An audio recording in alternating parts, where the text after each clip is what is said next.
గాంధీకి అంబేద్కర్కి మధ్య జరిగిన అతిపెద్ద గొడవ ఏంటో తెలుసా? అంబేద్కర్ ఆ రోజు ఎందుకు వెనక్కి తగ్గాల్సి వచ్చింది? భారతదేశ చరిత్రనే మార్చేసిన ఒక secret agreement, Ambedkar versus Gandhi. 1932లో అంబేద్కర్ దళితుల కోసం సపరేట్ ఎలక్షన్స్ కావాలని అడిగారు. దీనికి బ్రిటిష్ వాళ్ళు కూడా ఓకే చెప్పారు. కానీ ఇది జరిగితే హిందువులు విడిపోతారని గాంధీ భయపడ్డారు. జైల్లోనే ప్రాణాలు పోయేంత వరకు నిరాహార దీక్ష మొదలుపెట్టారు. గాంధీ ఆరోగ్యం రోజురోజుకు క్షీణించిపోయింది. దేశం మొత్తం అంబేద్కర్ వైపు కోపంగా చూసింది. గాంధీకి ఏమైనా జరిగితే దళితులపై దాడులు జరుగుతాయని అంబేద్కర్కి అర్థమైంది.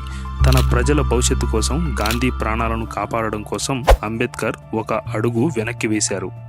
ఒక పేపర్పై సంతకం చేశారు. అదే పూనా ఫ్యాక్ట్. దీనివల్ల దళితులకు సపరేట్ ఎలక్షన్స్ పోయినా రిజర్వ్డ్ సీట్లు మాత్రం డబల్ అయ్యాయి.